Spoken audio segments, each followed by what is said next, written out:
एक गांव के पास खंडहर में एक शैतान रहता था। वह हर रोज रात होने पर पास के गांव में जाता था और गांव की गलियों में घूमा करता था। लोग अपने अपने घरों में छिप जाते थे और उसकी डरावनी आवाजें सुनकर सहम जाते थे। रात होते ही पूरे गांव में सन्नाटा हो जाता था। वह शैतान बहुत नासमझ था। गांव के लोग अपने अपने घर के दरवाजों पर शैतान कल आना लिख लेते थे। वह शैतान उसे पढ़ता और आगे बढ़ जाता। वहीं उस गांव में एक घमंडी सेठ रहता था। वह किसी से नहीं डरता था। अजी, हम अभी इस गांव में नए नए आए हैं, हमें गांव वालों की बात माननी चाहिए और दरवाजे पर शैतान कल आना लिखना चाहिए। रात भी हो गई है, कहीं वह शैतान यहाँ ना आ जाए। मैं किसी से नहीं डरता। मैं ऐसे किसी अंधविश्वास पे यकीन नहीं करता। बहुत रात हो गई है, सो जाओ। इतना बोलकर वह सेठ अपने कमरे में सोने चला जाता है। तभी वह शैतान हैरान परेशान हो जाता है। गांव वालों ने तो हद ही कर दी। मुझे रोज कल बुला लेते हैं और फिर बोलते हैं कि कल आना। ऐसे कैसे चलेगा? मैं आखिर रोज रोज कब तक अपने शिकार के लिए यूं ही भटकता रहूंगा। फिर थोड़ी दूर चलने पर वह शैतान उस सेठ के घर के पास पहुंचता है। अरे ये क्या, यहाँ तो कुछ नहीं लिखा। किसी का दरवाजा खटखटाता हूँ। लगता है आज मेरी भूख मिट जाएगी। शैतान जोर जोर से सेठ का दरवाजा खटखटाता है। अरे, इतनी रात को कौन आ गया? अजी, आप जाइए ना दरवाजा खोलने के लिए। अरे नहीं, मेरे घुटने में बहुत दर्द हो रहा है। तुम ही खोल दो ना। तुम डरो नहीं, ये जरूर हमारी दुकान पर काम करने वाला नौकर रामू होगा। उधार पैसे मांगने आया होगा। तुम जाओ, दरवाजा खोलो। फिर उसकी पत्नी डरते डरते जाती है और खिड़की से झांक कर देखती है तो उसे वही शैतान दिखाई देता है। वह बहुत डर जाती है, फिर भागती हुई वापस अपने कमरे में जाती है। अजी, हम तो बहुत बुरे फंस गए। वह शैतान तो हमारे दरवाजे पर खड़ा हुआ है। अब क्या करें? मैंने आपको कहा था ना, हमें गांव वालों की बात मान लेनी चाहिए। लेकिन आप तो बोलते थे मैं किसी से नहीं डरता। तो आप क्यों भीगी बिल्ली बन रहे हो? मूर्ख औरत, धीरे नहीं बोल सकती क्या? अगर इतनी तेज तेज चिल्लाएगी तो जो बाहर तुम्हारे मायके से आया है ना, वो हमें कच्चा ही खा जाएगा। अब क्या करें? कहाँ छुपें?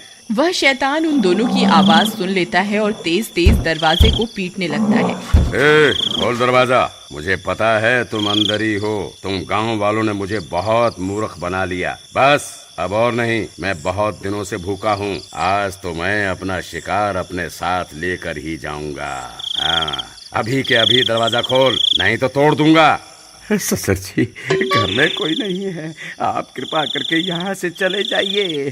तेरा नाज मिटे। तुझे क्या हर जगह मेरे पिताजी ही दिखाई देते हैं? मैं अभी दरवाजा खोलने जा रही हूँ। अरे भगवान, मैं तो मजाक कर रहा था। तुम गुस्सा क्यों हो जाती हो? मुझे माफ कर दो। आगे से कभी ससुर जी का मजाक नहीं उड़ाऊंगा। अजी, मैं तो आपको माफ कर दूंगी, लेकिन मुझे नहीं लगता ये शैतान आज हमें माफ करने वाला है। तभी वह शैतान दरवाजा खोल देता है। और तुम्हें मुझसे कोई नहीं बचा सकता। अरे भागो रे, आज तो ये शैतान हमें जिंदा ही खा जाएगा। अरे कोई मुझे बचाओ, बचाओ। वह सेठ और उसकी पत्नी वहाँ से भागने लगते हैं। उनके घर में छोटा सा कुत्ते का बच्चा होता है। इतना शोर शराबा सुनकर वह भी बाहर आ जाता है और उस शैतान को देखकर भौंकने लगता है। तभी सेठ और उसकी पत्नी पीछे के दरवाजे से भाग जाते हैं। अरे बच गए रे, आज तो बाल बाल बच गए। मोती, मैंने उसकी आवाज सुनी थी। वो शायद उसी शैतान के ऊपर भौंक रहा था। वो अभी भी घर के अंदर ही है। मैं वापस अंदर जा रही हूँ अपने मोती को बचाने के लिए। तुम्हारा दिमाग खराब तो नहीं हो गया? तुम्हें क्या लगता है मैं एक कुत्ते को बचाने के लिए घर के अंदर जाऊंगा? नहीं, मूर्ख मत बनो और जल्दी चलो यहाँ से। वो शैतान कभी भी यहाँ आ सकता है। आपको जाना है तो जाइए, मैं वापस अंदर जा रही हूँ अपने मोती को बचाने के लिए। अरे तुम पागल हो गई हो क्या? वापस आ जाओ, बेवकूफी मत करो। लेकिन उसकी पत्नी अपने पति की बात को अनसुना कर देती है और घर के अंदर घुस जाती है। मोती उस शैतान को भौंक रहा होता है। नहीं मोती, पीछे आ जाओ, हमें अभी यहाँ से निकलना है। हे भगवान, अब मैं क्या करूँ? तभी मोती उस शैतान पर हमला करने के लिए आगे बढ़ जाता है। नहीं मोती, ऐसा मत करो, वापस आ जाओ मोती। फिर उसे बचाने के लिए उसकी पत्नी भी शैतान की तरफ दौड़ पड़ती है और अपने कुत्ते को बचाने के चक्कर में उस शैतान के चंगुल में फंस जाती है।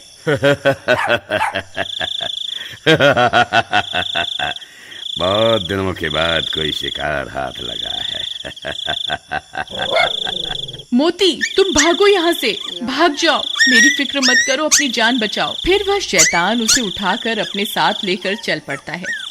अरे कोई है, कोई मेरी मदद करो, कोई मुझे सुन सकता है, कोई तो मुझे बचाओ।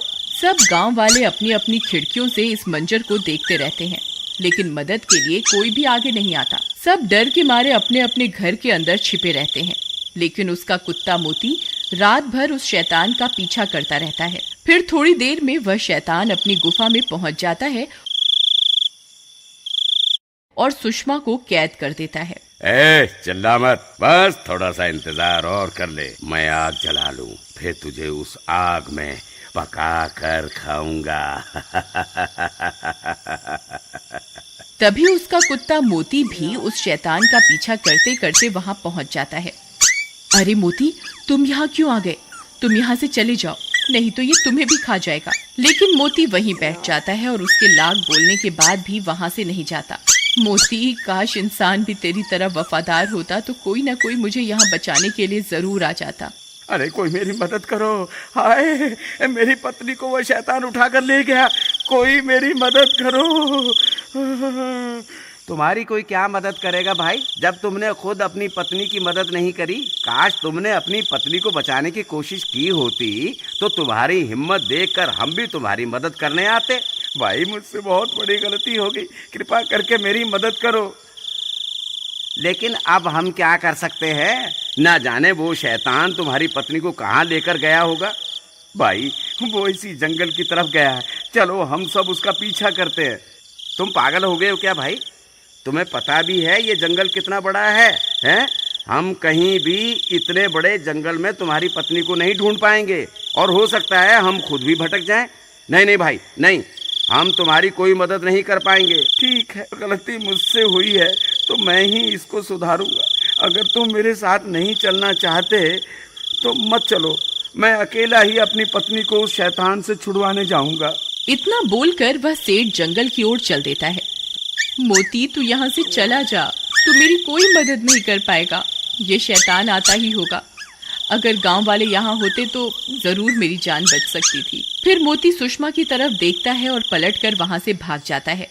सुषमा भी मोती को भागता देख खुश हो जाती है। भाग जा मोती, जल्दी भाग जा, तू यहाँ से कहीं दूर चला जा। शुक्र है भगवान का, अब कम से कम मेरा मोती तो सुरक्षित है। मोती सीधा भागता हुआ अपने घर की तरफ जाता है। अरे ये तो मोती की आवाज है, लगता है मोती आसपास ही है। मोती, कहाँ हो तुम? मोती, मोती, मोती, तुम कहाँ चले गए थे? तभी मोती सेठ की तरफ देखकर जोर जोर से भौंकने लगता है। लगता है ये मुझे कुछ बताना चाहता है। तभी मोती सेठ की लुंगी को खींचने लगता है। अरे ये क्या कर रहा है मोती? लगता है ये मुझे कहीं ले जाना चाहता है। कहीं ये मुझे सुषमा के पास तो नहीं ले जाना चाह रहा। मोती, क्या तुम जानते हो सुषमा कहाँ है? ठीक है मोती, मैं समझ गया तुम क्या बताना चाह रहे हो, लेकिन हम अकेले उस शैतान का सामना नहीं कर पाएंगे। फिर वो दोनों भागकर वापस गांव जाते हैं। अरे भाइयों, जब वो शैतान सुषमा को उठा कर ले जा रहा था तब मोती ने उसका पीछा किया था। अब ये जानता है कि सुषमा कहाँ है। कृपा करके मेरे साथ चलो, हम सब मिलकर सुषमा को बचा सकते हैं। देखो भाई, हम तुम्हारे ऊपर तो विश्वास नहीं कर सकते, लेकिन हमें इस बेजुबान की वफादारी पर पूरा भरोसा है। हम जरूर चलेंगे, चलो अभी चलते हैं। वहीं दूसरी तरफ वह शैतान खंजर लेकर सुषमा की ओर बढ़ रहा होता है। हे ऊपर वाले, अब बस तेरा ही आसरा है, हो सके तो किसी को मेरी मदद के लिए भेज दो। तभी उसे मोती के भौंकने की आवाजें आने लगती हैं। वह शैतान भी हैरान परेशान हो जाता है। अरे मर गए रे, ये इतने सारे लोग कहाँ से आ गए? इनके हाथों में तो मशाल भी है। लगता है मुझे यहाँ से भागना ही होगा। हे ऊपर वाले, तेरा लाख लाख शुक्र है, तूने मेरी सुन ली। तभी सब गांव वाले हाथों में मशाल लेकर वहां पहुंच जाते हैं। वह शैतान इतने सारे लोगों को हाथ में मशाल लिए हुए देखकर डर जाता है। फिर वह शैतान वहां से भाग जाता है और सुषमा भी आजाद हो जाती है। मोती, तुम वापस आ गए मेरी जान बचाने के लिए। अगर तुम्हें कुछ हो जाता तो?